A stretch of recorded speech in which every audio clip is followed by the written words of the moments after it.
નમસ્કાર. ગુજરાત રાજ્યના મહિલા અને બાળ વિકાસ વિભાગના નેજા હેઠળ આઈસીડીએસ પ્રોજેક્ટમાં કામ કરતા 1.10 લાખ કરતાં વધારે આંગણવાડી કર્મચારી બહેનો, સ્વાગત છે તમારું આપણી આ યુટ્યુબ ચેનલમાં, જેનું નામ છે ગુજરાતી જીકેની જમાવટ.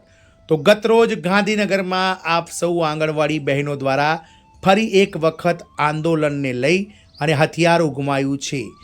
ગુજરાત હાઈકોર્ટ ડિવિઝન બેન્ચના ગત 20 ઓગસ્ટ 2025ના ચુકાદા બાદ જ્યારે રાજ્ય સરકારને 6 મહિનાનો સમયગાળો આપ સૌ કર્મચારી બહેનોના માનદ વેતનમાં જે હાલમાં મળી રહ્યું છે તે માનદ વેતનમાં 14,800 રૂપિયા કરવાનો જે ઐતિહાસિક ચુકાદો અપાયો હતો, આ ચુકાદાને આજે કહી શકાય કે 5 મહિના કરતાં વધારે સમયગાળો વીતી ચૂક્યો છે અને 6 મહિના આગામી 20 ફેબ્રુઆરી 2026ના રોજ પૂર્ણ થઈ રહ્યા છે. પરંતુ ગુજરાત રાજ્ય સરકાર દ્વારા આ બાબતે કહી શકાય કે મગનું નામ મરી પાડવામાં આવ્યું છે, એક પણ શબ્દ બોલવામાં આવતો નથી.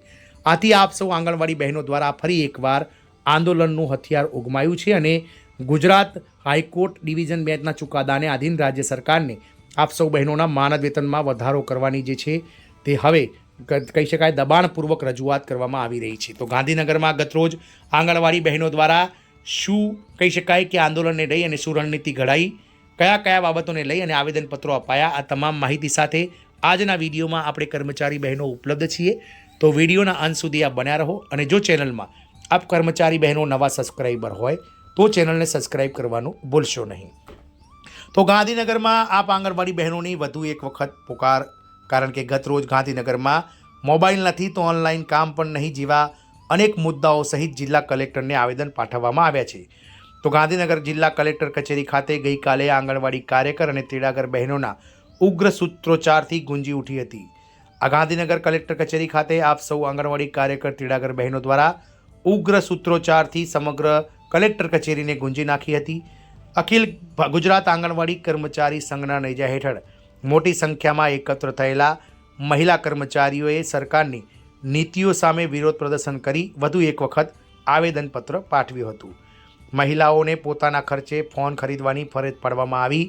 આ આવેદનમાં જણાવ્યા અનુસાર સરકાર દ્વારા વર્ષ 2022માં કરાર કરવામાં આવ્યો હોવા છતાં છેલ્લા 3 વર્ષથી આંગણવાડી બહેનોને મોબાઈલ ફોન આપવામાં આવ્યા નથી. બીજી તરફ તમામ કામગીરી ફરજિયાત ઓનલાઈન કરી દેવામાં આવી હોવાથી ગરીબ અને મધ્યમ વર્ગની મહિલાઓને પોતાના ખર્ચે ફોન ખરીદવાની ફરજ પાડવામાં આવે છે.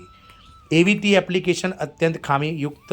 કર્મચારી સંઘે ગંભીર આક્ષેપ કર્યો છે કે હાલમાં લોન્ચ થયેલી એવીટી એપ્લિકેશન અત્યંત ખામીયુક્ત છે અને નેટવર્કના અભાવે ડાઉનલોડ પણ થતી નથી. પૂરતી તાલીમ કે માર્ગદર્શન વગર આ એપમાં કામ સોંપવામાં આવે છે અને જો કામમાં સહેજ પણ ભૂલ થાય તો સીધી જ નોટિસ આપી પગાર કાપવાની જો હુકમી ભરી કાર્યવાહી કરવામાં આવે છે. મહિલાઓ પર સતત કામનું ભારણ. વધુમાં એપ્લિકેશનમાં ફોટો પાડી અપલોડ ના કરાય તો ઓછું રાશન આપવાની અતાર્કિક વાતો કરી મહિલા કર્મચારીઓને માનસિક રીતે હતાશ કરવામાં આવી રહી છે. મહિલાઓએ રોષ ઠાલવતા જણાવ્યું હતું કે માત્ર કાર્યકર બહેનોને 10,000 અને તેડાગર બહેનોને 5500 રૂપિયા જેટલા નજીવા વેતનમાં કામ કરતી મહિલાઓ પર સતત કામનું ભારણ વધારાઈ રહ્યું છે. મોબાઈલ ન મળે ત્યાં સુધી ઓનલાઈન કામ પર રોક. તો હાઈકોર્ટના ચુકાદાનો અમલ કરી વેતન વધારાને બદલે સરકાર માત્ર ઓનલાઈન કામગીરીમાં વધારો કરી રહી છે. આપ સૌ બહેનોને જાણકારી માટે કહી દઈએ કે આપ સૌ બહેનોની તરફેણમાં ગુજરાત હાઈકોર્ટ ડિવિઝન બેન્ચે ઓલરેડી ઐતિહાસિક ચુકાદો આપી દીધો છે અને રાજ્ય સરકારને હાલમાં જે આપ સૌ બહેનોને એટલે કે કાર્યકર બહેનોને જે 10,000 રૂપિયા માનદ વેતન મળે છે તેમાં 14,800નો વધારો કરી 24,800 રૂપિયા માનદ વેતન, તેમજ કાર્યકર બહેનોને જે હાલમાં 5500 રૂપિયા માનદ વેતન મળે છે તેમાં 14,800નો વધારો કરી અને 20,300 રૂપિયા નવું માનદ વેતન 1 એપ્રિલ 2025થી કરવાને લઈ અને ગુજરાત હાઈકોર્ટે રાજ્ય સરકારને આદેશ આપી દીધો છે. તદુપરાંત રાજ્ય સરકાર ગમે ત્યારે જાહેરાત કરે આ 1 એપ્રિલ 2025થી આપ સૌ બહેનોને લાખો રૂપિયા એરિયસ પેટે પણ રાજ્ય સરકાર ચૂકવશે. પરંતુ હાઈકોર્ટના ચુકાદાનો જે છે તે અવગણના હાલમાં રાજ્ય સરકાર કરી રહી હોય તેવું લાગી રહ્યું છે, કારણ કે હાઈકોર્ટે 6 મહિનાનો સમયગાળો આપ્યો હતો અને એ સમયગાળો આગામી ફેબ્રુઆરી મહિનામાં પૂર્ણ થઈ રહ્યો છે. એટલે કે હવે રાજ્ય સરકાર પાસે છેલ્લો ઓપ્શન બજેટ 2026-27 જે ગુજરાત રાજ્ય સરકારનું આગામી 17મી ફેબ્રુઆરીએ ગુજરાત વિધાનસભામાં રજૂ થવા જઈ રહ્યું છે તેમાં જે છે તે સરકાર પાસે છેલ્લો ઓપ્શન છે કે આપ આંગણવાડી કર્મચારીઓ માટે માનદ વેતનમાં વધારો કરી અને પડતર માંગણીઓ જે આપ સૌ બહેનોની છે તેને પણ પૂર્ણ કરી દે. અન્યથા હાઈકોર્ટ દ્વારા જે છે તે કોર્ટ ઓફ કન્ટેમ્પ્ટની આપ સૌ બહેનો જો અરજી કરશો તો હાઈકોર્ટ દ્વારા રાજ્ય સરકારને કોર્ટ ઓફ કન્ટેમ્પ્ટની કહી શકાય અરજી મોકલી શકાય છે અને ફરીથી આ ચુકાદો હાઈકોર્ટમાં લડત સ્વરૂપે લડાશે અને ટૂંક જ સમયમાં રાજ્ય સરકારને હાઈકોર્ટ સ્પષ્ટ કરશે કે પગાર વધારવાની રાજ્ય સરકારની નીતિ શું છે તે રાજ્ય સરકાર સ્પષ્ટ કરે.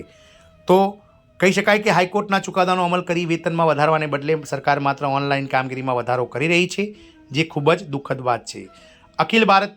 અખિલ ગુજરાત આંગણવાડી કર્મચારી સંઘના પ્રમુખ કિરણકુમાર એચ કવિ દ્વારા રજૂ કરવામાં આવેલી માંગણીઓમાં વેતન વધારાનો તાત્કાલિક અમલ કરવો, મોબાઈલ ફોન ન મળે ત્યાં સુધી તમામ ઓનલાઈન કામગીરી પર રોક લગાવી અને ફિલ્ડ અધિકારીઓ દ્વારા આપવામાં આવતી પગાર કાપની નોટિસો પર તત્કાલ પ્રતિબંધ મૂકવાની રજૂઆત કરવામાં આવી છે.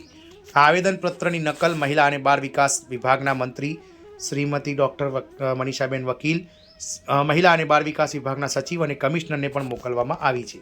આમ આજે 5 મહિના કરતાં વધારે સમયથી હાઈકોર્ટના ચુકાદાને આધીન રાજ્ય સરકાર અવગણના કરતી હોવાથી આપ સૌ બહેનો દ્વારા ફરી એકવાર જે કહી શકાય કે બંધ પુકારવામાં આવ્યું છે અને હવે ટૂંક જ સમયમાં સરકારને આગામી 17 ફેબ્રુઆરીએ આ નિર્ણય જે છે તે લેવો જ પડે તેવી જે છે તે કવાયત આપ સૌ બહેનો દ્વારા હાલમાં રણનીતિ સ્વરૂપે કરવામાં આવી રહી છે. જય હિન્દ, અસ્તુ.